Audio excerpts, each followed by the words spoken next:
Two men journey to the bars and restaurants of Scandinavia to find amazing beers, always with the same question. Hey, what's on tap? It's time to find out.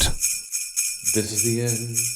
My only friend, the end. And beer, and you, and this podcast. And it's day 24 of What's on Tap Advent Calendar Spectacular Bonanza. Greatest Advent calendar in the history of the world ever recorded moment. Right. And since we had a beer from me yesterday, it is Stefan who has the honor of bringing the ultimate in beer technologies. I think you're going to be very excited because it has wax. It does have the gold wax. It's a waxy boy. What do we got? This beer? I can't get. You're doing a really bad job of peeling off paper. Whoa! What is this? This is Lervig Coconut Coffee Stout, bourbon and rum barrel-aged imperial stout. Nice. It's a Rackhouse. Right. Yeah. So I laughed when we got yesterday's beer because we both Lervig. we both saved Lervig for last. Yeah, because they're really amazing and they do really great stouts and barley wines. Not mixing it up with the rest of the day 1 through 20 beers. That was so funny because I was like, and I had to play it off. I was like, giving too much away. Nice. Coconut coffee stout. Rackhouse coconut coffee stout. So I've looked and I don't know what you've done recently, but at the time that I looked at this last, you had not had this beer. Oh, I haven't. Okay. Which is fun because at any given time, there's probably at least 8 different Rackhouse beers that are available in Malmo. And I don't think this is one of them, or at least not one that you've gotten to yet. So it's available at Bishop's Arms. Yeah, I knew it was available at Bishop's Arms because I believe Pontus and maybe Marcus have had it together. Pontus actually drank it at home, so what? He bought it somewhere else. That's crazy. But I have not had it, and I love the Rackhouse series. Yeah, I do too. They're amazing, and this is kind of like the prestige premium release from Lervig that they do. Paragon's always good, but I think the Rackhouse is where they're really putting in their A+ efforts. And I can't say I've had one yet that I thought was bad. Same. They've all been just absolutely killer so far. Oh, it smells. So when I saw this coconut coffee stout, I was like, yeah. That's in our wheelhouse. That is definitely where we want to be.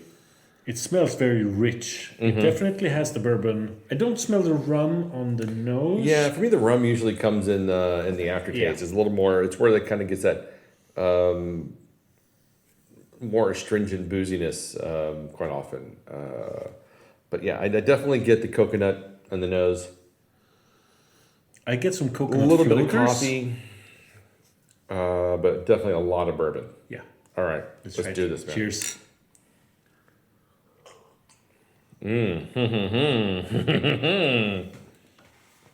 Bonjour. Bonjour. Yeah, this is a banger for sure. This comes in at 12.8%. It says best serving style is a snifter glass at 8 degrees Celsius. I wonder how many people do that. I wonder if we were to take a temperature reading on this. What These aren't snifters. They aren't snifters. I'm disappointed. No. This is a natural marriage of coconut, rum, and bourbon, which produce aromas of coconut cream pie.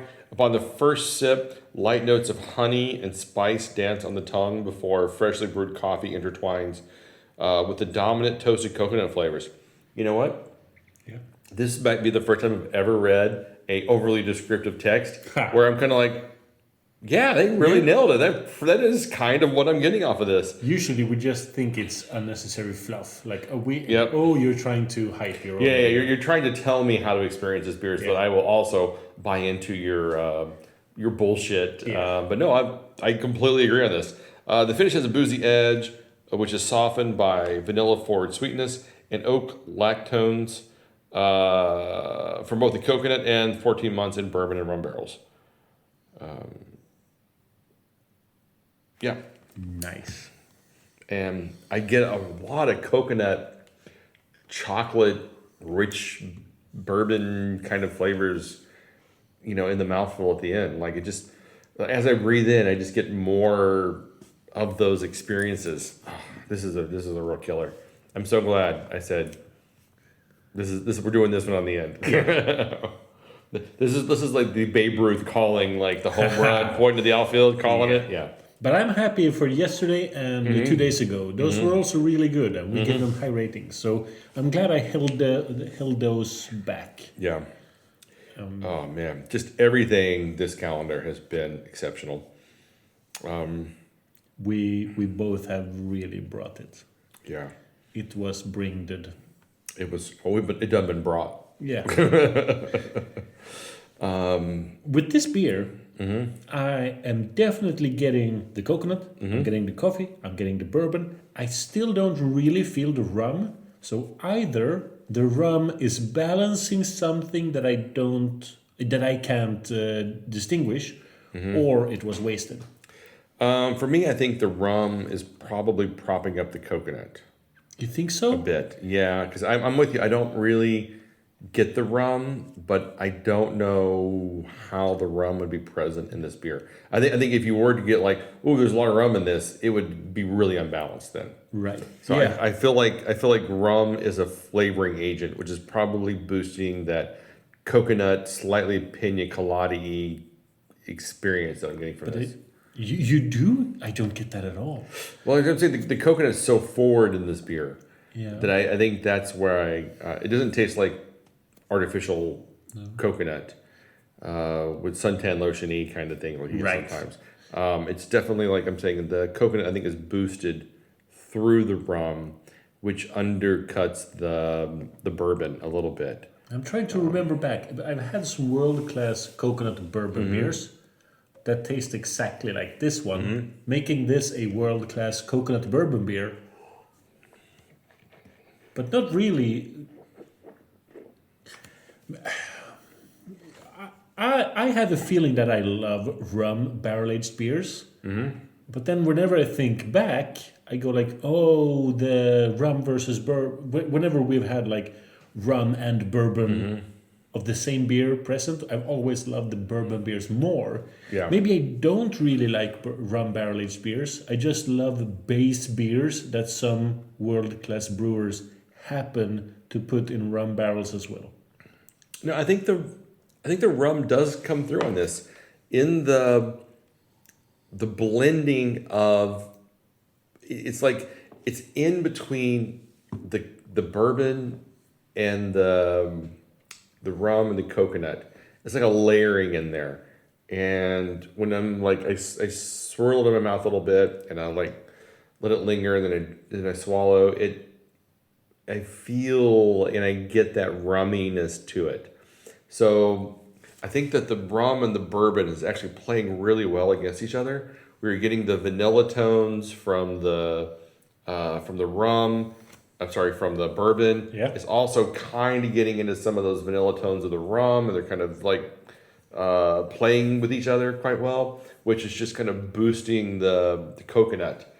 If anything, I would say the coffee is the one thing that I'm missing a little bit in this, but I'm really not missing it that much because there's so many other great things happening in this glass. And this is the amount where I never want coffee to surpass this level, because I don't. And anytime coffee has been the main flavor ingredient, it's always been a letdown for me. I don't like. I almost said single hopped, single beaned coffee beers. They need coffee has to be balanced with something else, and in this case, bourbon, rum, and coconut completely nailed that. Yeah. And I think the coffee is there, but it's just not like a coffee forward beer. Right. You're right. I agree. I think where coffee really excels is in like a brown ale. No, I think brown ales are really great for certain adjuncts, and I think coffee is one of them. But you're right. In stouts, like the one thing I absolutely hate is barrel aged coffee beans. Yeah. Like, what is the point? You're just destroying coffee beans at that point. Just barrel aging the coffee beans and not the beer itself. Yeah. You've seen that, like bourbon barrel aged coffee beans or whatever. Yeah. It's like you have just like over processed coffee beans. This is garbage. It is a marketing thing. It's not a flavor thing because you're never going to get those flavors out of it. Right. But this is a banger beer. I'm glad you held held it to the end. I'm glad you convinced me to do, because our last few beers have been held back. I'm glad we had my beers not today. This is the best beer of the calendar. It is. It really landed solid, and I bought this specifically for the anchor beer of the calendar. I think it is 200 crowns on. It's just not a stipline, but online. That's a good price, though. It was a really good price. Yeah. I am glad it is the perfect season for it. It is the perfect time for it. It's a strong 475. I'm right there with you. I would give it like a 4.8. Yeah. I'm right there with you. 475, solid beer. Strong one. Right? The only thing that would maybe make it a 5 is if it was just a little bit like maybe a richer mouthfeel with a little bit of a chocolate note more. And then it would be like, whoa, you're killing me here. But no, this is a banger 475. I'm like 4.8. It's really, really great. For me, keep the coconut exactly like this. Keep the coffee exactly like this. I guess keep the rum exactly like this, and just dial up the bourbon flavor just a tiny bit, and you got a 5 from me. Yeah. I mean, the brown sugar notes are right there with it. So good. There's nothing wrong with this beer except that I want tiniest bit more. Yeah. Because like really nitpicking here. The thing is, I never on Untapped, because I started paying for it. I do give the 0.1 differences. I can't give a 4.9 because come on, a 4.9 is a 5 that you're just biased against. But I can. It's like a fuck you 5. Exactly, but I can give 4.8s because those are 4.75s that deserve the extra attention. And that's where this is. So it basically just needs a 0.1 increase to become a 5. Yeah. And that's right on the cusp. It's just right on that edge. Yeah, and I really want no one to believe that this is lacking bourbon, because there's plenty of bourbon, but the coconut deserves a little bit more bourbon. Yeah. That's all. We're talking finish line photographs right now. You really are. Man, this has been a really, really great calendar. I've had such a great time with you doing it this year. Whole year has been just an amazing experience. But you'll all hear more on that on our end of the year episode. Exactly. But this has been the best calendar we've ever done. Yeah, by far. It's been quite amazing. Just so many great beers, so many great experiences. We had one great stout tonight from Lervig, but this is also not just the end of Advent, but it's also our 500th episode. And I feel like we can't just not recognize that. And because of that, we're going to throw in an extra beer to review. I really wish that we could say that we had absolutely calculated this so that our 500th episode would land on Christmas Eve. Yeah, no, this is weird. It's just a really weird fluke, and I'm super excited about this. So this is like the perfect Christmas present to the podcast, I think. Exactly. So we decided to bring out eviltwin Christmas Eve at a New York City hotel room Royal Suite edition. Yeah, I was thinking about including this in the wrapped Christmas calendar. Yeah. But then I figured there were so many other good beers. There were so many great beers. And when looking back, it was a good choice. Yeah. Because we got to include it anyway. My favorite kind of weird kismet happenstance is, or has been, on the 12th, day 12, West Virginia at 12. Yeah. I was like, oh! And so this is an imperial stout with marshmallow, coconut, vanilla, and cocoa nibs. More coconut. You never have too much coconut these days. Now that breweries have figured out how to put coconut in beers, I'm loving coconut in beers. I'm almost at banana acceptance. I'm still on the fence on that one, but it's so much better. It comes in 12% ABV. Nice. Okay. Cheers. Oh, cheers. I was going to smell it. It smells sweet. It smells chocolate. It smells good. It smells real good. Wow. That's really drinkable. Really good mouthfeel. Yeah. Tastes a lot like pralines. Yeah, it's It's thick, but also light at the same time. I don't know how they did that. Yeah. Fluffy. It is a little fluffy, yeah. It is. It's really light and sweet and easy to drink, and you don't feel that. What did I say? 12%. Yeah. ABV. So, wow, that's a killer right there. This is one of those beers. It's gonna fuck you up. Yeah. So this actually would have deserved to have a spot in the actual Christmas calendar, but yeah, but ending with 2 great beers. I mean, you can't beat that. yeah. Wow. Previous one was better. Yeah, the coconut. I mean, the coconut, marshmallow, vanilla. I mean, marshmallow and vanilla kind of the same flavor. I don't know. I'd be able to tell the difference of one over the other. Coconut's not quite as strong. Cocoa nibs are really present. You get a nice little bitter chocolate flavor in there. Yeah, this really is the coconut Christmas Eve. It is. It's great. It's such a great Christmas Eve. But yeah, I think the coconut's really lacking a lot in this beer. Yeah, I do agree that I would want more coconut, definitely. But I definitely get the marshmallows and the vanilla, and definitely the cocoa nibs. You're definitely getting. It's almost kind of like a Mars bar kind of thing. You're getting that nougaty, fluffy flavor. Oh, right. And then you get the chocolate. The only thing I'm missing is coconut. The gosh darn coconut. Yeah. But yeah, I would say overall, solid entry. I would be very happy to drink this. I'm going to give it a 4. For me, it's at least a 4.25, maybe more. If their coconut was there, it would probably be a 4.5. Because it's just lacking in coconut in almost every level. That's why I can't give it more than a 4. I'm trying to disregard that it was supposed to have coconut and just enjoy it for what it is. Sure. So strong 4.25 from me, and the podcast gets a 5 out of 5. It does. For 500 episodes. Wow, I cannot believe we've got that. I mean, 7 years, 500 episodes. That is insane. That is a lot of episodes.